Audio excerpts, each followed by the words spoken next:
का जो वचन है वह है उसका शीर्षक अभिषेक। और बीते सप्ताहों में हम लोगों ने अभिषेक के विषय में बहुत कुछ सीखा है।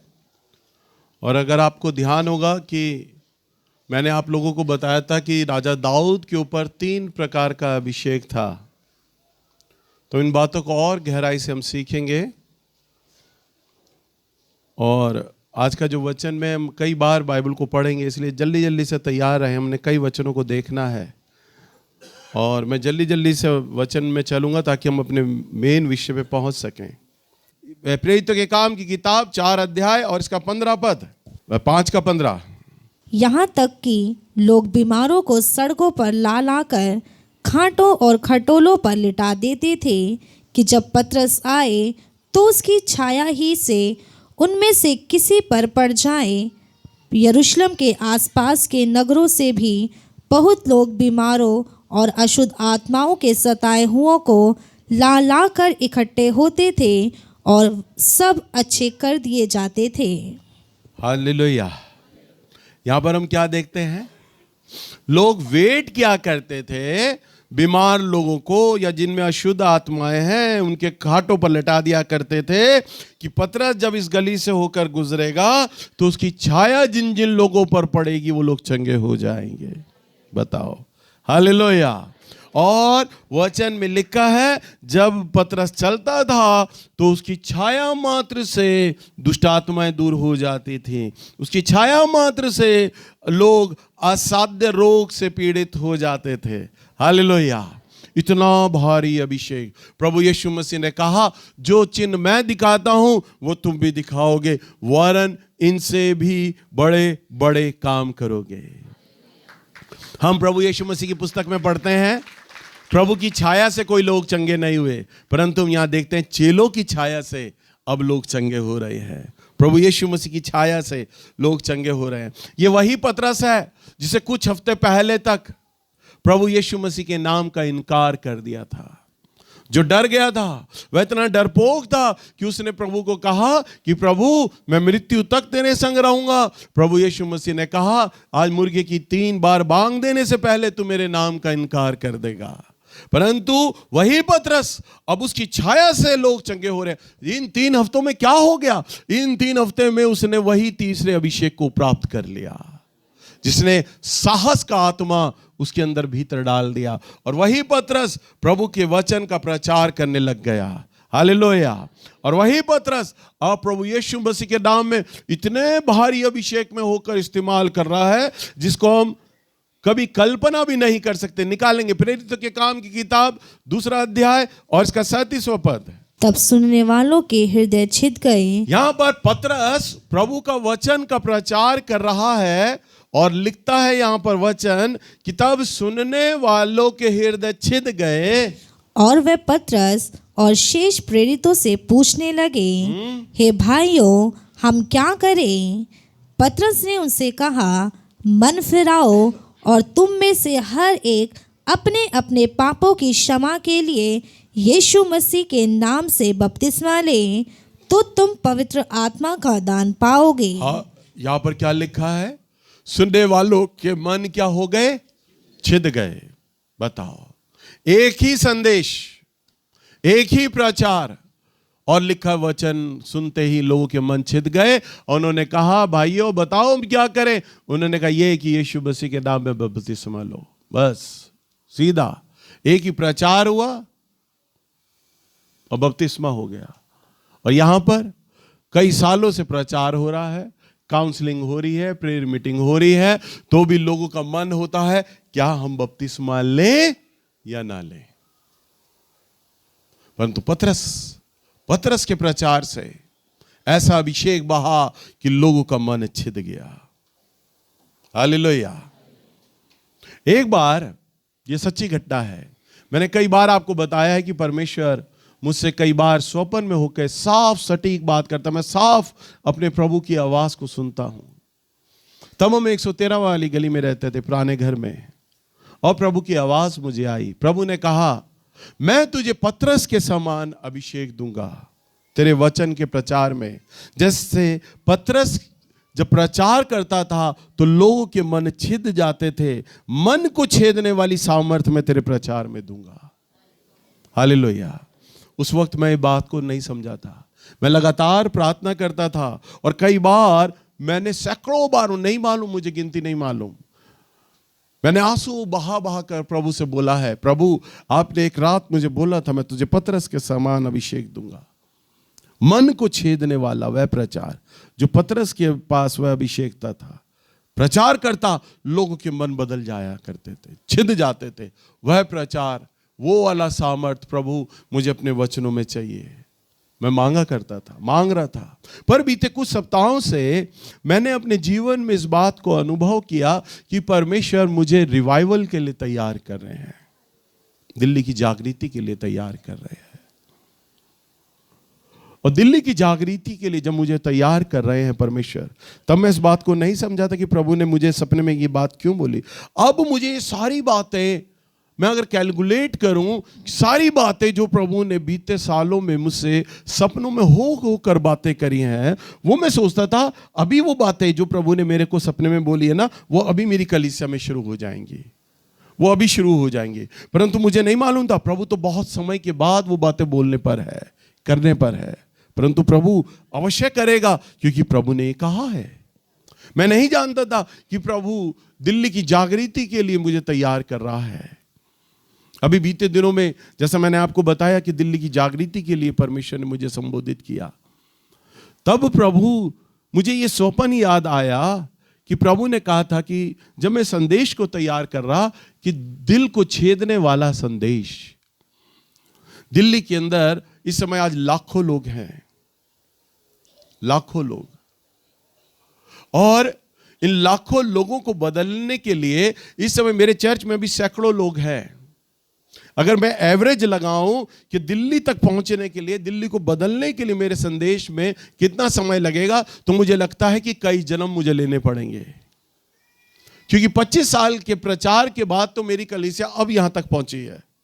इसका मतलब तो मुझे कई सैकड़ों साल जिंदा रहना पड़ेगा, तब दिल्ली के अंदर मैं उस जागृति को देख पाऊंगा, दिल्ली के अंदर वो परिवर्तन को देख पाऊंगा। परंतु नहीं, मुझे तो वह अभिषेक चाहिए जो मन को छेदने वाला हो। हालेलुया। क्योंकि परमेश्वर ने मुझे दिल्ली की जागृति के लिए चुना है, इसलिए परमेश्वर ने मुझे बोला था, क्योंकि पतरस एक रिवाइवलिस्ट था, प्रभु ने कहा तुझे पतरस के समान तेरे संदेश में मैं वह अभिषेक दूंगा कि जब तू वचन का प्रचार करेगा तो तेरे शब्द के द्वारा, तेरे वचन के द्वारा लोगों के मन छिद जाया करेंगे।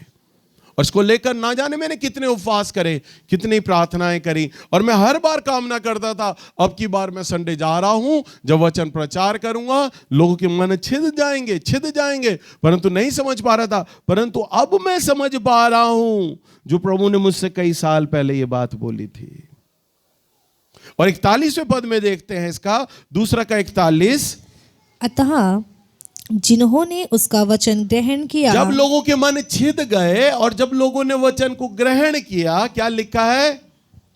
अतः उन्होंने उसका वचन ग्रहण किया, उन्होंने बपतिस्मा लिया और उसी दिन 3000 मनुष्यों के लगभग उनमें मिल गए। कितने लोग? उसी दिन एक ही संदेश में। ऐसा मन को छेदने वाला संदेश। बस नैल्स को सैकड़ों साल जन्म नहीं लेना पड़ेगा, सिर्फ मन को छेदने वाला संदेश चाहिए, मन को छेदने वाला। एक बार संदेश प्रचार हुआ, 3000 लोग बदल गए एक ही संदेश में। ऐसा है हमारा परमेश्वर का आत्मा।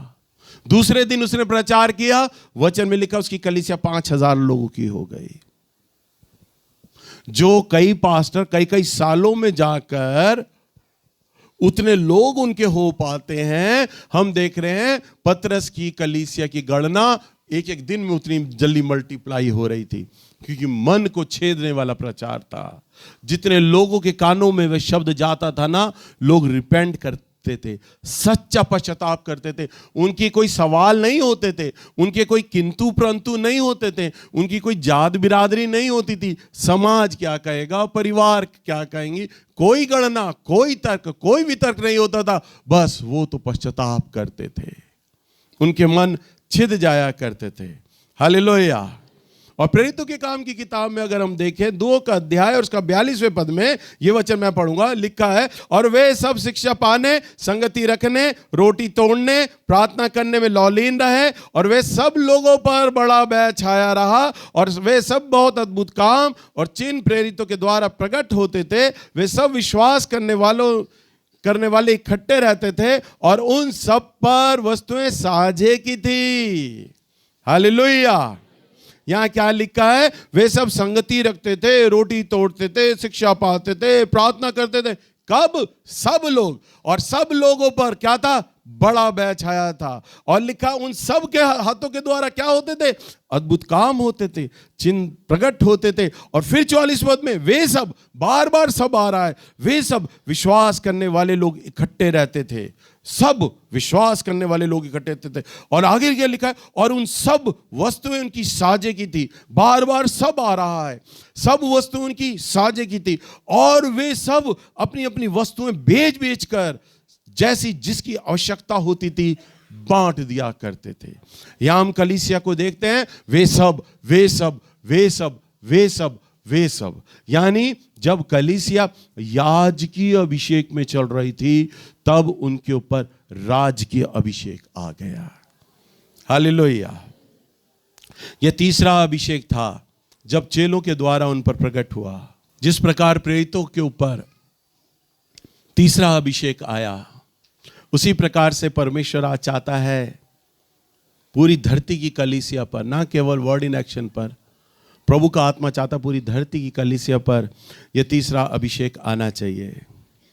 पवित्र आत्मा सभ्य हैं, वे शांतिदायक हैं, और वह पहले हमें बता देते हैं, और जब वे आते हैं तो आमोस 3:7 के अनुसार वे अपना मर्म प्रकट किए बिना कुछ भी ना करेगा।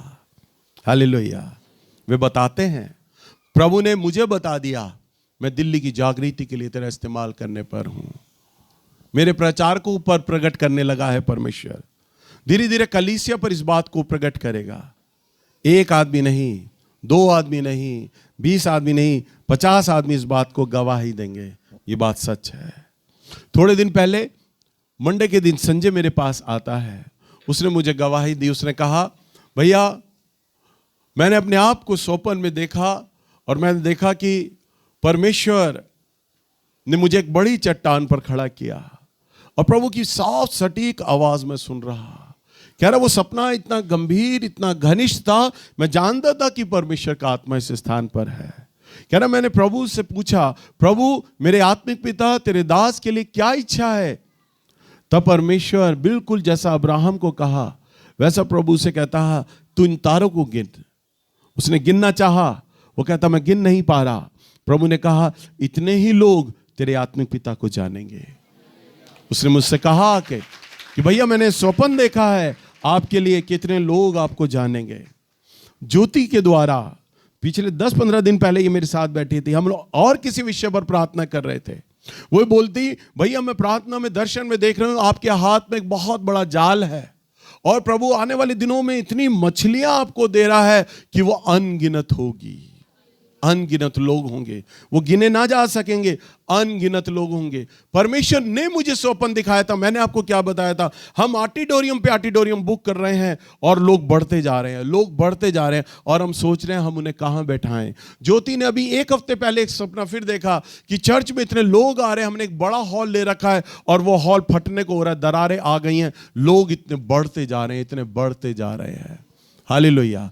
ये सब रिवाइवल की ओर संकेत कर रहे हैं कि आने वाले दिनों में परमेश्वर हमें रिवाइवल की ओर ले जा रहा है। प्रभु की आत्मा ने कहा, मैं तुझे पतरस के समान अभिषेक दे दूंगा। अगर हम प्रभु के वचन में देखें, 1 कुरिन्थियों की किताब 1 अध्याय और इसका 27 पद। परंतु परमेश्वर ने जगत के मूर्खों को चुन लिया है कि ज्ञानवानों को लज्जित करे, और परमेश्वर ने जगत के निर्बलों को चुन लिया है कि बलवानों को लज्जित करे। हाँ, क्या लिखा है वचन में? परमेश्वर ने जगत के मूर्खों को चुन लिया कि ज्ञानवानों को क्या करें?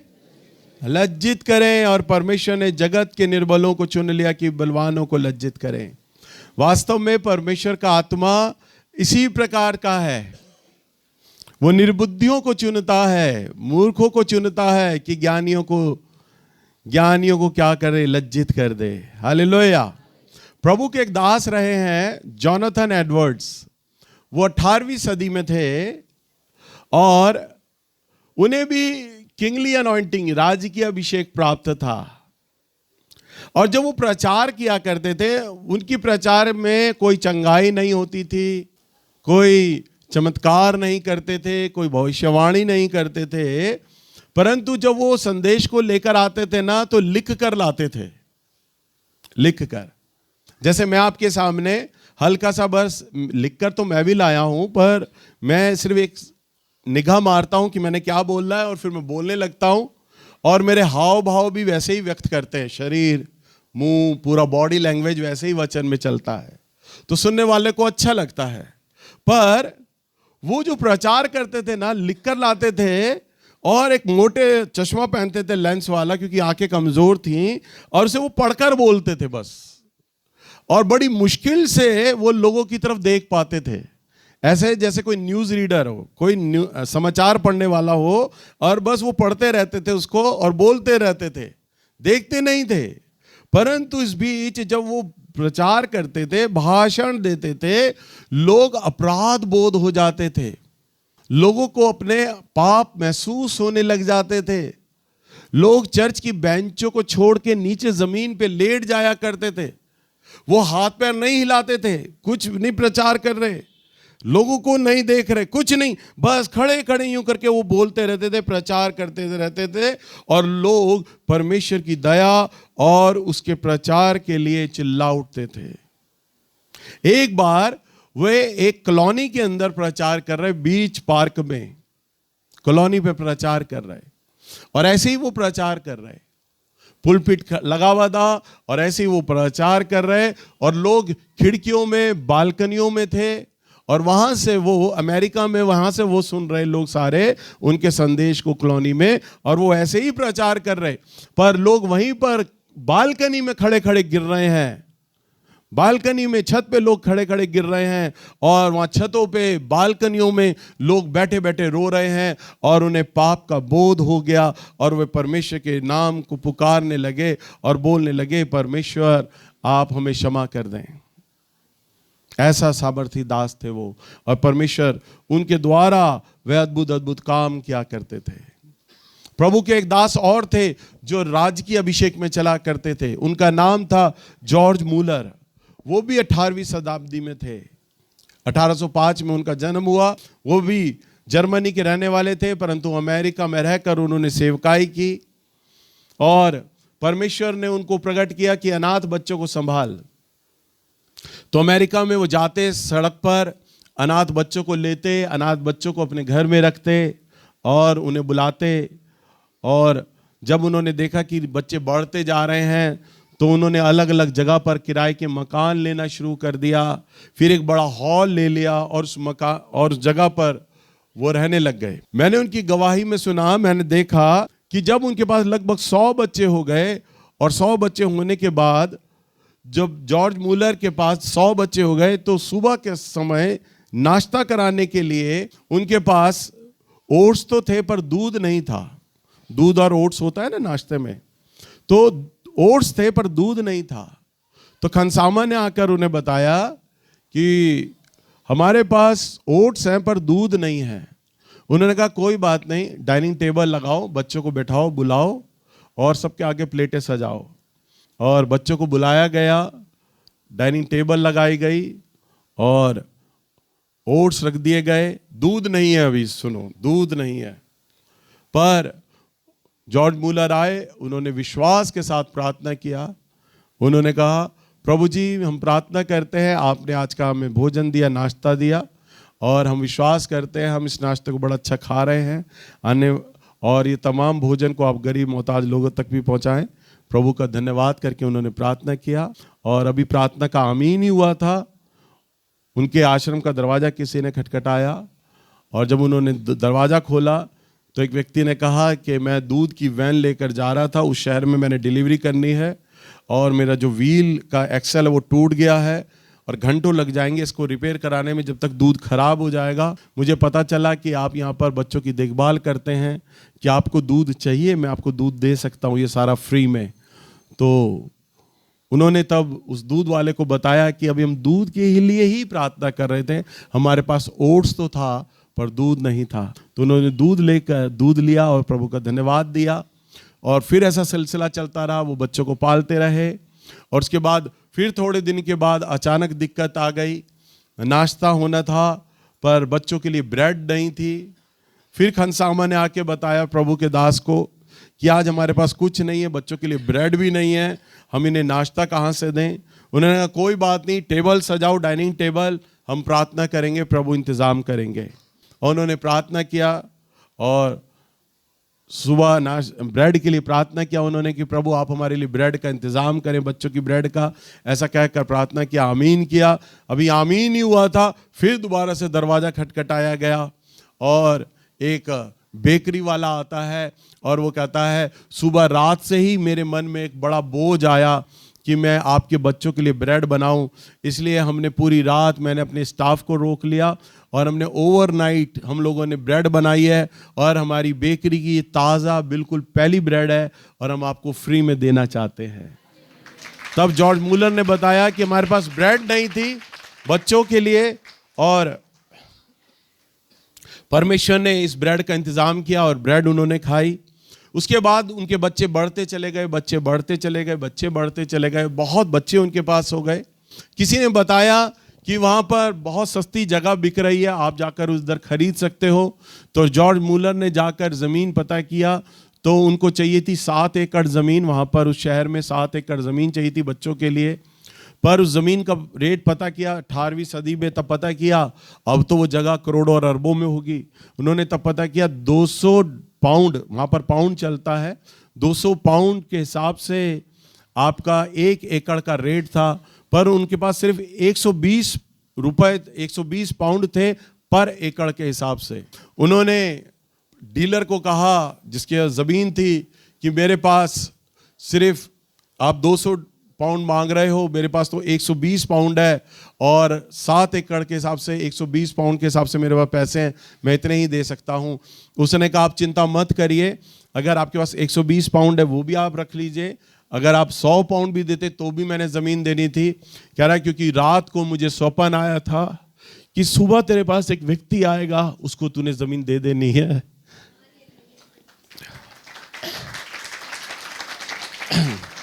हालेलुया।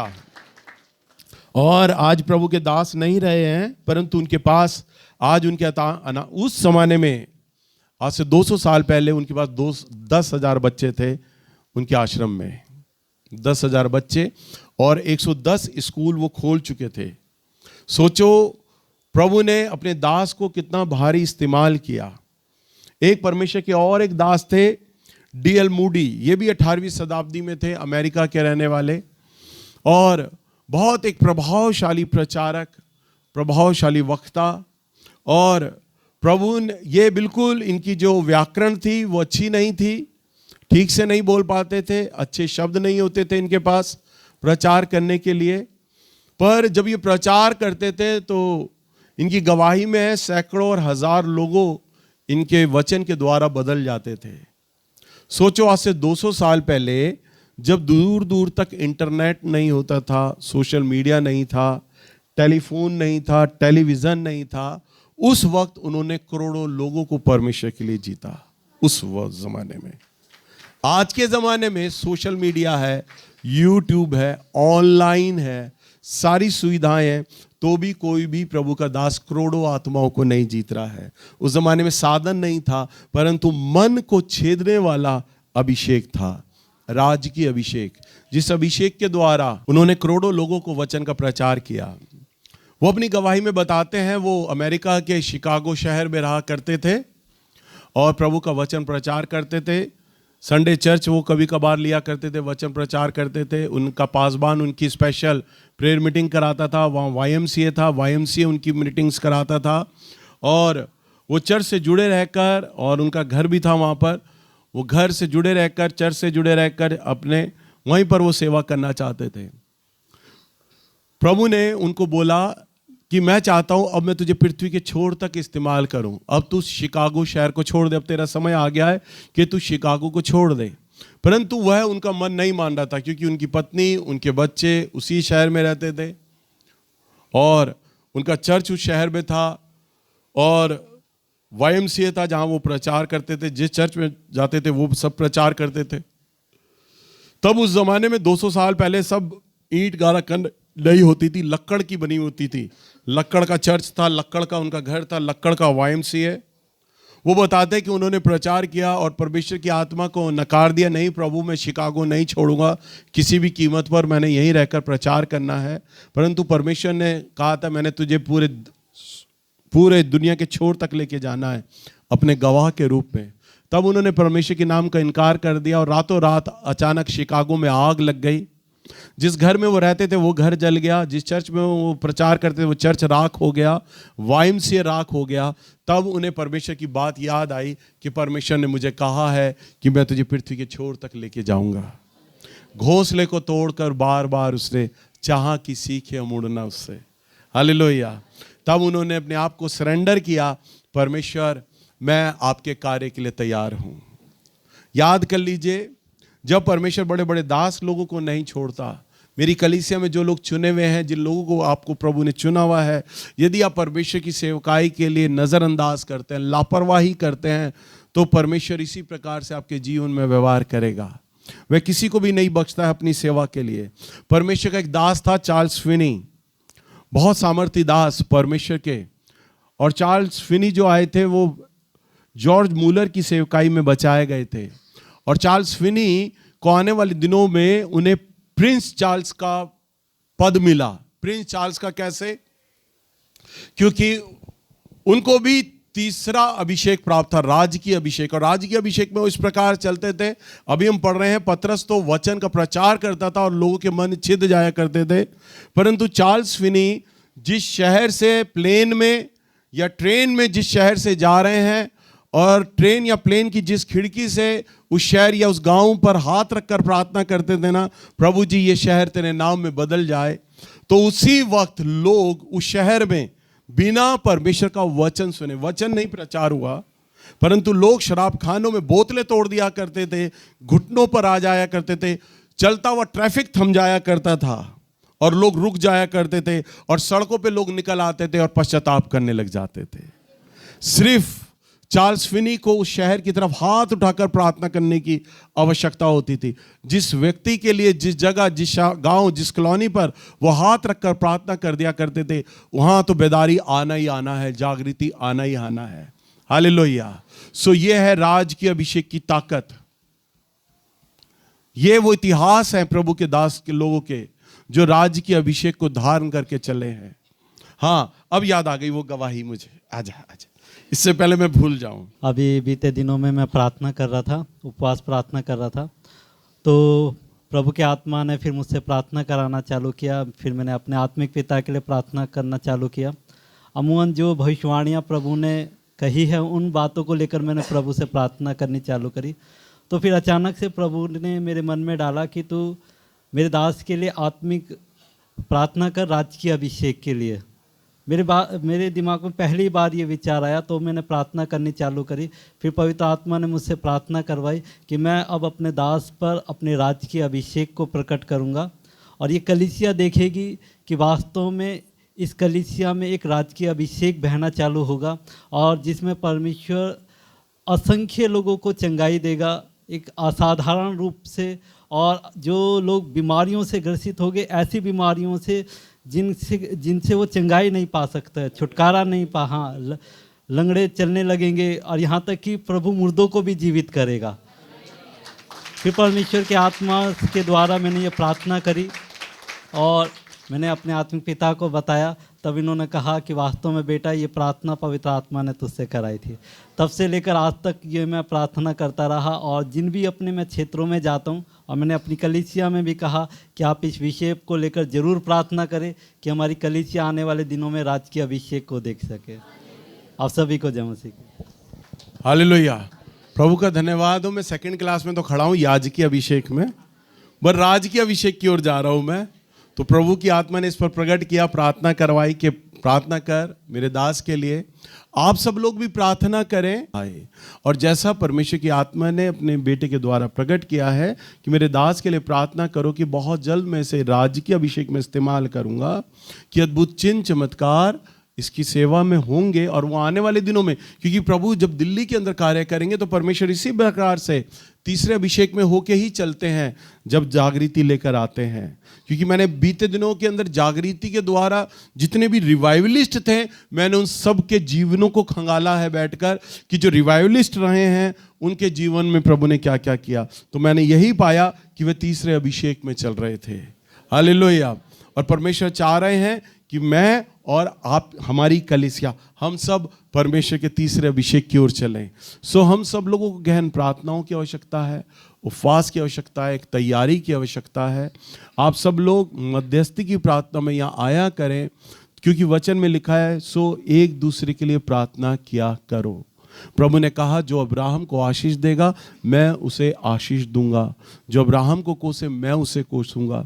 तो आत्मिक रूप से मैं परमेश्वर का अब्राहम हूँ, मैं आत्मिक पिता हूँ आपका, मैं एक दास हूँ प्रभु का, आपका आत्मिक पिता हूँ। जब आप मेरे लिए प्रार्थना करते हो, मेरे अभिषेक के लिए प्रार्थना करते हो, मेरी सेवकाई के लिए प्रार्थना करते हो, तो परमेश्वर आपकी प्रार्थनाओं को सुनकर हमारे जीवन में, हमारी सेवा में बहुत तेजी से वो कार्य कर पाएंगे। क्योंकि हमें मध्य आकाश की शक्तियों से युद्ध करना है, लड़ना है। और हम सब लोगों को मिलकर, मैंने नहीं, हम सब लोगों ने मिलकर इस दिल्ली शहर को जीतना है। हालेलुया।